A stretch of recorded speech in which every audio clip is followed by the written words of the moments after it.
Chapter 6. In the time the Orion crew was training, Lewis and Watney were working on modifying the rover, pollinating flowers by hand as there are no bees in space, and generally trying to figure out their relationship. Then came harvesting, drying seed stock for the garden at Ars-4, as well as completing the Ars-3 mission. This was a lengthy process and Orion launched with great fanfare on Earth, but little notice other than well wishes from Mars. Mark didn't even know for sure what day they launched on, or even for certain that it had. He thought he had been told it had 3 crew by Commander Lewis, but he wasn't sure about that. He had work to do, both for the mission and a side project he developed, and was focused on it. There was nothing he could do about a ship 15 light minutes away, especially since he figured to die before it ever got there.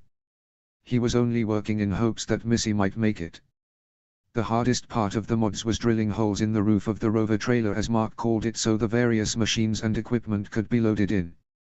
Careful and constant inspection of the hab had left them with plentiful hab canvas to seal it, and since they were ripping sheet metal off the MAV platform anyway, they covered it with a layer of metal both inside and out for sturdiness and protection from the background radiation of Mars. Then they put a box of radioactive death inside, and after a few test drives ripped out a bunch of insulation so they wouldn't fry. The second best part of their prep time was the dinner of fresh veggies and a full ration in celebration of Lewis's birthday. The absolute best part, at least in the mind of Lewis, was Mark using the frame from Alex's cot, copious plastic sheeting, some hose from the MAV platform and a box of radioactive death to make a hot bath for her to enjoy when she came in from her shift of working in the rover on her birthday. Him singing the happy birthday song, poorly, came in a distant third. In the end, in an effort to conserve water that was going to be recycled anyway, Missy invited Mark to join her. Best bath ever. They both thought so. Once the rover was ready mechanically, they spent days packing up food and the samples they had recovered. A communication system was rigged, but given the variance from standard aerial length video would be cumbersomely slow. So while waiting for the seed stock to dry and orders to actually pack and go, they downloaded all the entertainment they could. Mark knew about the Orion plan, but had been too busy to keep up with it. Missy was handling all that anyway. He had generally avoided communications with anyone except his parents, the botanists, nutritionists and engineers at NASA, and the occasional brief letter to the Hermes, as he tended to piss people off when he talked to them and it wasn't worth the bother. He didn't really, but after the Beth explosion it felt that way. He and Beth had healed somewhat. A long conversation where he explained how sorry he was for hurting her, and how he had no idea how she felt because he was admittedly stupid in affairs of the heart helped. What helped the most was telling her how much he missed her and that they should put off talking about it until they were face to face on the Hermes, and that at that time he would be open to anything and hopeful for a lot. Missy's life took a turn as well. Word leaked, probably via the courthouse, that Bob had filed for divorce and the entire universe came to hate and despise him all at once. In addition, the 5-year wait to see Missy had been compressed down, provided they lived, so he began to beg forgiveness and ask her to take him back. She was ambivalent at first. She still loved him and understood that her going to Mars was what broke their relationship. She hated that he had been willing to kick her when she was down.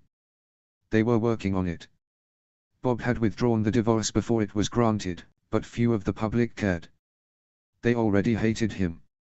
Through Annie, Missy asked the world for privacy as they worked things out, and began talking to Bob again more and more, but always while Mark was outside working on the rover and other things.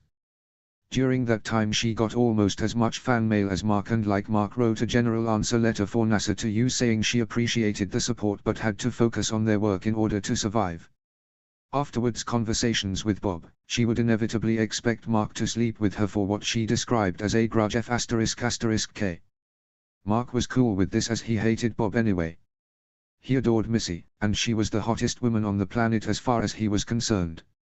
Okay, she didn't have a lot of competition at the moment, but still, she was quite lovely and he both adored and lusted after her. Still, when alone his thoughts drifted back to Mindy, the girl he had been with the week before isolation.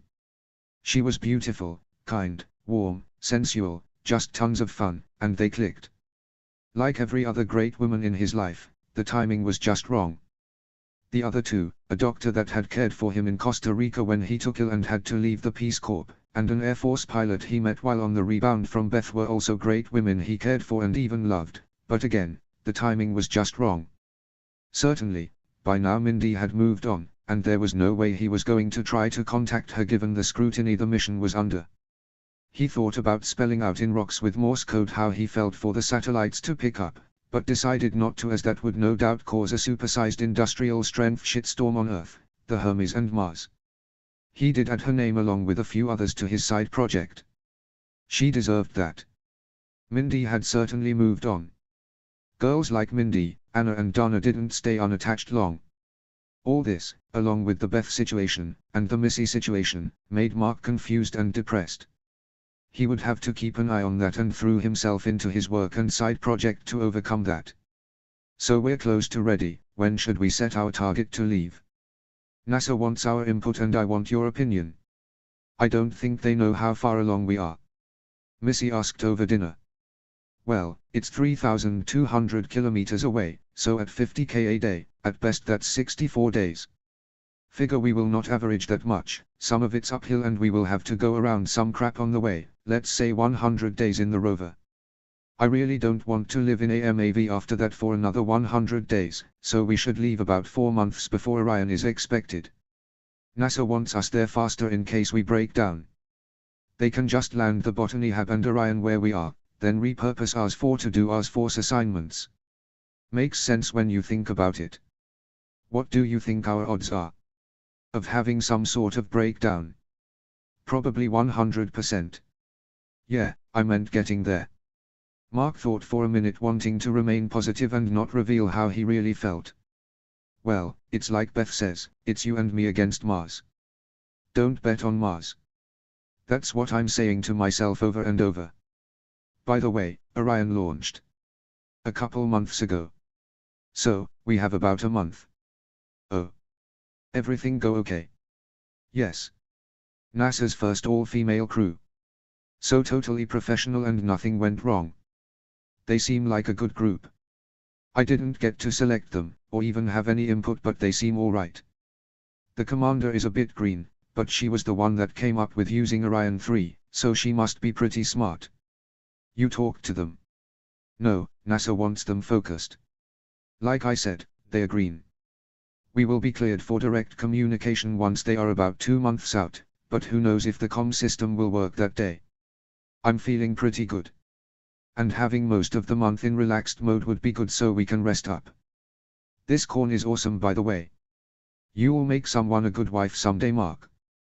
Thanks. Hermes is almost home. You talk to Beth. Seems like everything is cool with you guys again.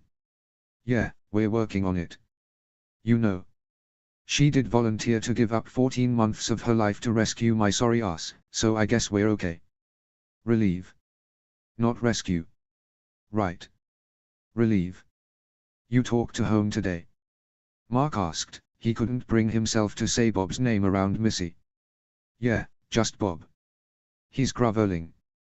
Which is nice. Oh, so. Grudge F***K yeah. She grinned.